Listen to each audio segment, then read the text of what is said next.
You know, the bigger the lie, the bigger the buzz. This is your daily dose of all things royal. You know, I just have to say, don't believe what you read in tabloids. You know, if you didn't see me say it and you didn't hear it from a reliable source, you've got to remember that tabloids say incredibly far-fetched, horrible things about just about everybody. And people said, Samantha, it's in quotes. I said, I don't care if it's in quotes. Did you see my mouth move? Did you see me say that? Welcome back, my gorgeous, good-looking friends. The reason why I played those two clips for you is for you to hear for yourselves from Samantha Markle's mouth on what we should believe and not believe that are presented to us in the tabloids. And over this weekend, two conflicting articles came out, one in support of Samantha Markle and then the other one not so in support of Samantha Markle. But what was interesting was that in each of these articles, the first picture that we see is this graduation photo of her and Meghan Markle.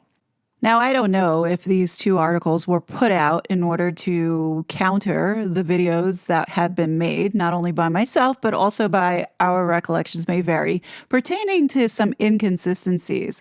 At least in my video, I do talk about the diploma and things just not adding up, particularly around the actual certificates and who signed these documents, as well as the year as to when Samantha allegedly got these degrees. I strongly recommend, if you haven't seen this video about the college degrees, please go ahead and check it out, because I put the evidence in your face showing you how we are being manipulated, not only by Meghan Markle, but also by the Markles themselves. So now going back to these two articles that the Daily Mail had put out, complete polar opposites, you then realize that this is a game for these people. And Samantha Markle knows very well the game that the PR companies or whoever is doing the media for them are playing, because she says it here in the Tucker Carlson interview. But then the articles would come out that countered what I even said in the beginning. So there's this like badminton going on with the media. It's a nightmare. And this brings me to the reason why I took this poll, not only on YouTube, but also on Twitter, to get an understanding of what people think or feel whenever they see these stories come out about the Markles or about Meghan. And for the most part, thank goodness, many of you understand that this is some type of psyops. This is some type of game or experiment that has been orchestrated from a government state level. And we're talking international wise, from the UK to the US in partnership with doing this. Now, going back to this video, I did make it a point to say that it was odd Samantha would choose the University of New Mexico, considering it is an uber liberal school. And then I brought up the fact that not only is her father a Democrat, but so is Doria. And we look at Meghan and we see how she turned out. And even on this Tucker interview, Samantha admits that she grew up in a progressive home. And then you've got the eclectic backdrop of Hollywood. So you're always doing fun, creative things. I felt like we were a pretty normal, progressive family. Yep. So to catch everybody up to speed, we've known Samantha Markle now for the past 8 years. We have watched from the very beginning all the way up until this past weekend on this ongoing dysfunctional family drama that should have been over really like 3 years ago. But the Markle family continue to keep airing their grievances out in the public using the media, often criticizing Meghan, claiming, among other things, that Meghan was not supportive of their father, and they don't know how much longer he has to live, and his dying wish would be to see his precious Meghan one last time. Now, I have said in the past that it does feel like, just from my observation, literally like clockwork, whenever Harry and Meghan have a slow news cycle, we all of a sudden see an article from either Thomas Markle talking about how his dying wish is to see Meghan and the grandkids, or Samantha Markle clapping back and somehow tying it back to the royals. I mean, this is pretty standard in what we've been seeing, especially recently. So the question is it coordinated? I think it's kind of hard to say that it's not. Now, as I've been following this saga closely for the last several years, it has become apparently clear to me, especially over the last several months, in recognizing it's not just Meghan and Harry who are the ones behind this manipulation. The Markles are playing a role in the psyops as well.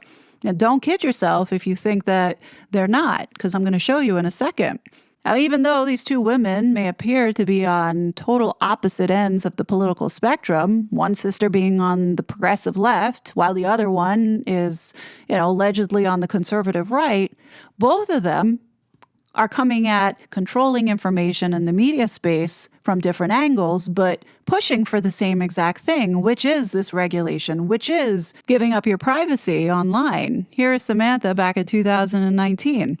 It's not just me, it's happening all around the world to people. And these people know that they can get away with it or they think they can if they go hide under a VPN.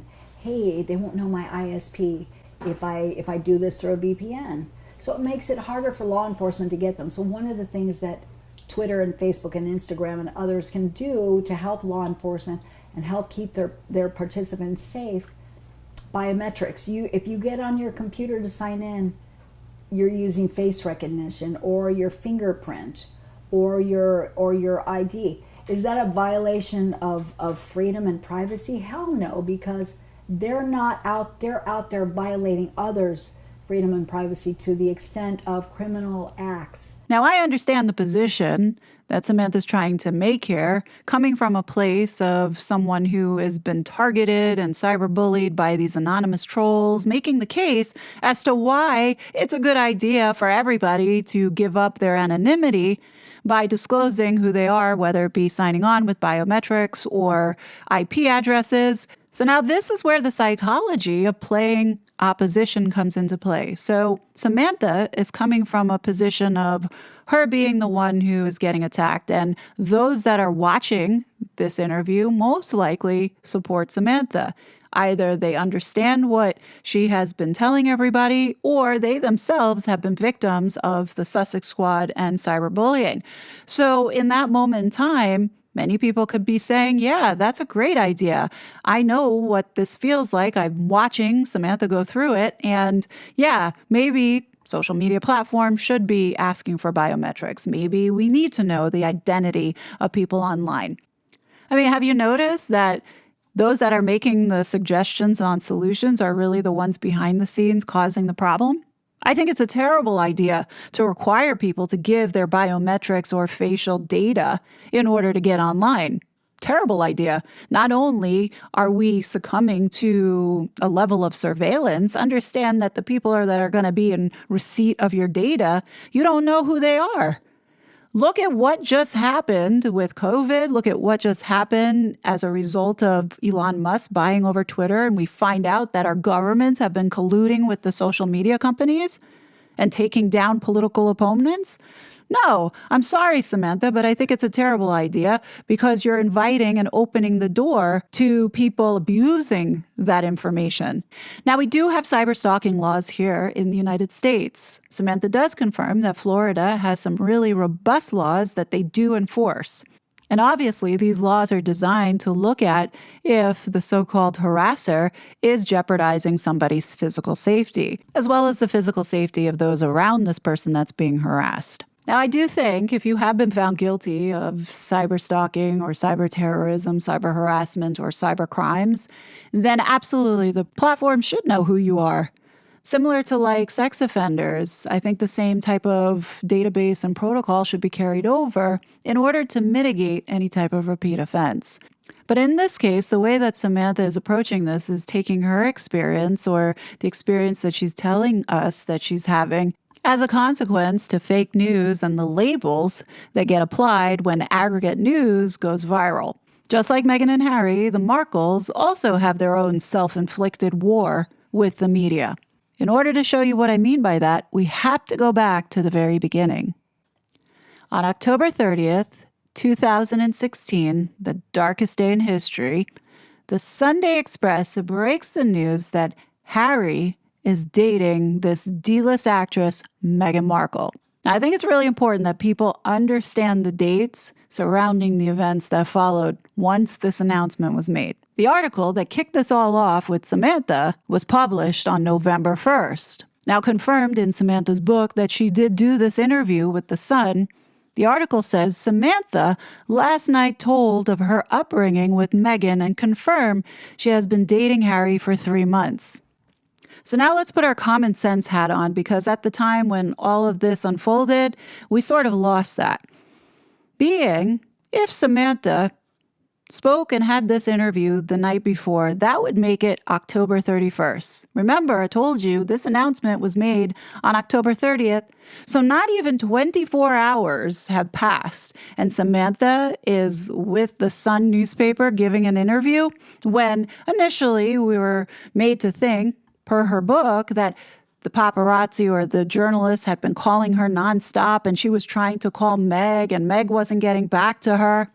All right, let's stop and critically think for a second.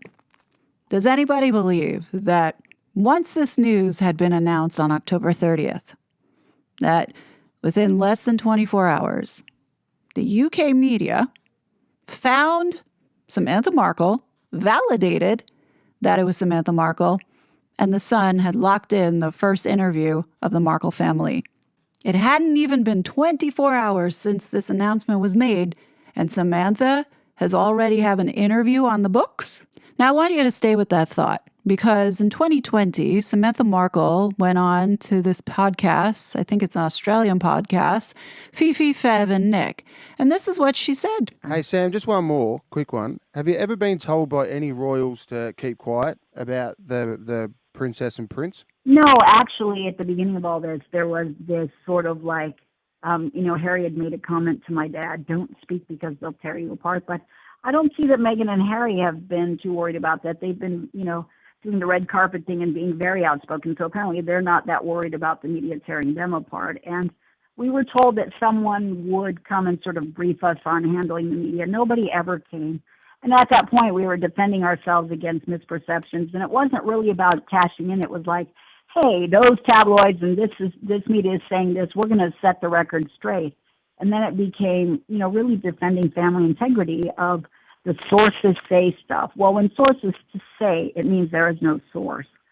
So you just heard from the horse's mouth that Harry told Thomas not to contact the media, and Samantha confirming that someone would contact them and brief them on how to handle the media. So you mean to tell me that Samantha couldn't wait a little bit longer than less than 24 hours since the news broke to do this interview with The Sun?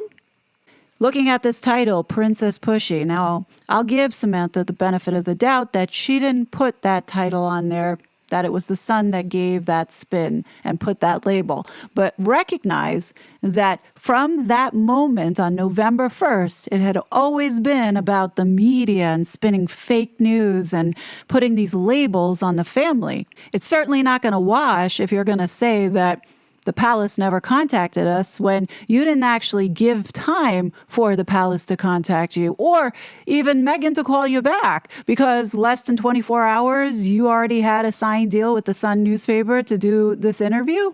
But the other thing is that the photos that were provided in this first article are photos that we have uncovered that have been photoshopped.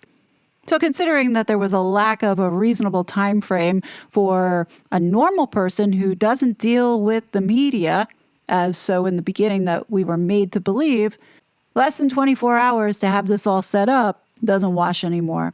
And in my opinion, this was all intentional from the start. Because any rational thinking person, if you had a family member that was about to marry into the royal family, your first thought is not to be negotiating with the Sun newspaper to give the first interview. I'm sorry, but that's not what family does. It does appear to me that this was all part of the plan in concert with Meghan. It opened the door for the Markles now to talk about how the media have been saying all these nasty things about them and painting them as this, white trash family and, the various narratives that they spun to us about poor Thomas Markle and his health. And, there are just a lot of things with everything in the story that just don't add up. And at what point do we say, we've had enough, we know that you're jerking us around, and really this is messing with people's minds, just because they're trying to push an agenda at the end of the day with controlling the media in the online space? How many inconsistencies do we need to have before we can call it a lie? So when we look at what Samantha was saying about her book before it was published, this is what she had said it was going to be about. Well, it is true that I'm writing a book and the title is accurate. What is not true is, this unbelievable swell that's been created, that it's some sort of slamming tell-all. First of all, it's only a tell-all in that I go through and sort of recant some of the beautiful nuances of our lives, our family home. But more importantly, it has to do with the interracial sort of evolution of this country through the lens of my life and my family since the Civil Rights Act until present, and how that intersects with this recent event with my sister. My feelings about it, my family's feelings about it, and how sad it was sort of going through it all. But it's more of a beautiful, warm, witty story of our lives and my life. And as the title, I think, confused so many people, it deals with more the humanness in us all, with people, social perceptions, social labels, how we interact with each other, and how that unfolded through my lens as it interacts with my sister. So how do we go from the interracial evolution and civil rights to all of a sudden now focused on the media? Don't you see that this was the narrative from day one, and to set the narrative in stone with this book and telling their side, or the narrative that we're supposed to believe? Now, on the back of Samantha Markle's book, The Diary of Princess Pushy's Sister, I think, in my opinion, gives what has been going on away. As it says here, things are not always as they seem. In a world where social labels and perceptions often define who we are, how we live, and how we view each other. With a BA in sociology, I thought it was criminology, Samantha, and an MA in counseling, Samantha never thought she would find herself caught in between the crosshairs of media mayhem, and she defends herself and her father by dispelling social labels and fake news when her sister marries a duke and a royal fairy plummets from the tea towels. Samantha holds firmly to the belief that truth, family, and faith triumph over all perceptions, plots, and ultimatums. The truth is stranger than fiction. You never worked for the embassy. What do you mean you only did a 5-week study program? So our Uncle Mike, who worked for the embassy, as a favor to Dad paid for a 5-week study program. Uncle Mike threw in a letter of recommendation to be kind, even though he'd only met Megan when she was a baby. So what are we supposed to believe here? Is that not Uncle Mike? Is that not Megan really there with her so-called family? And by the way, where's Samantha in all these family photos? So how are you saying you did an exclusive? And I said this in quotes. So it was this ridiculous fake news firestorm that I have a master's degree in counseling. And I always knew that social labels could be a really wild thing. And I knew they were in the 1600s, but I wouldn't think that I thought we'd evolved, and I felt like, wow, we are really regressing. That social labels can be applied to someone who's worked their whole life, who is telling the truth, who is successful. And all of a sudden, you may as well burn her at the stake because they said that's what she is, so that's what she is. As you can see, these two are so different, but they are pushing the same thing. Publications even said he staged a heart attack, that he didn't really have a heart attack. So, my God, he's in the hospital in Rosarito. He had to have a stent put in. At that time, I got a massive heart attack and was then taken to the Sharp Hospital across the border. Out of the many inconsistencies about this heart attack story, here is another one. Thomas Markle says right here that he went to the Sharp Hospital in San Diego, across the border, not in Rosarito, Mexico. She sounds, and I don't want to put words in your mouth, but maybe a little calculating as a person. Is that fair? You think? Look, I'm a man. This stuff comes to me very slowly. I don't, Well, I mean, yeah. I mean, we've even heard stories that she wore Diana's perfume on her first date with Harry. I'm like, wow, I don't know any Deep. guy. But Sick. yeah, well, it is to the extent that it's true, if it is, and some of it could be rumors. We've heard some of it, put out there through her PR. So Samantha Markle has been banging on about these so-called social labels that have been applied to her and her family as a result of Meghan Markle's PR machine that literally has been weaponizing the media against her. Now, I don't disagree because we're watching this play out in real life, but at the same time, Samantha Markle is also doing it to her sister. She is telling Tucker Carlson about Meghan wearing Diana's perfume, allegedly, on their first date with Harry. And, painting Meghan as this calculated person. But she says that, this is what has been going around or, had been rumored, almost as if to say that she wasn't really sure if that was true or not. If we rewind back to 2021 on another Australian podcast, here is Samantha telling these podcasters that, as if it's fact, that Meghan did wear Diana's perfume and did dress like her to cosplay her. Not saying that it was rumors, but literally stating it as if it was fact. I find this hard to believe that she didn't know who they were and who Harry was. Yeah, that's baloney. She's been seen in several photographs on the Buckingham Wall Palace as a teenager. Yeah. My dad paid for her to go with school. And furthermore, she knew very well who the royals were when she was at the Soho Club and when she was in Canada. She went to great lengths to hook up with Piers Morgan and have her friend, I guess, Misha Nunu, introduce her to a wealthy British man. It's kind of clear that she was strategizing to get close to Harry.